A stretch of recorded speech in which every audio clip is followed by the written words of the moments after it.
Bienvenue à la classe. This is Technique Tips with RMJ Studios, a virtual dance studio.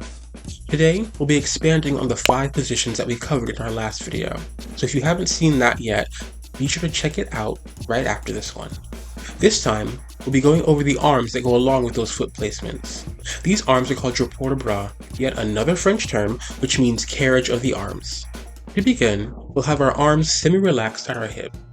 They should have a little rounded shape, so make sure that you're creating space under your armpits. Imagine that you're holding tennis balls under your arms and you'll have the right shape. Next, separate your shoulder blades like this. You'll probably notice your shoulders moving forward and your chest moving back just a hair when you do this.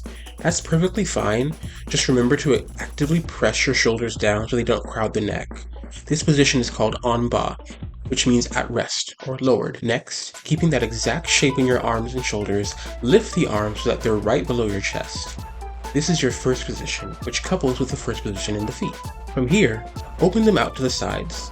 Make sure you don't go too far though. You should always be able to see your hands in your periphery if you're looking straight ahead. It's also easy to collapse your shoulder blades here. Be careful and keep them spread.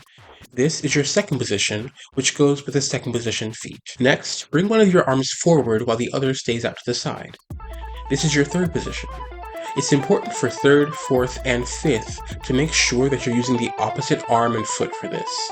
So, since I'm moving my right foot, I'll bring my left arm forward. Moving into fourth, lift that forward arm over your head. Remember, you should always be able to see your hand if you're looking straight forward. And finally, to move into fifth, just lift that sidearm to meet the top one. Whew!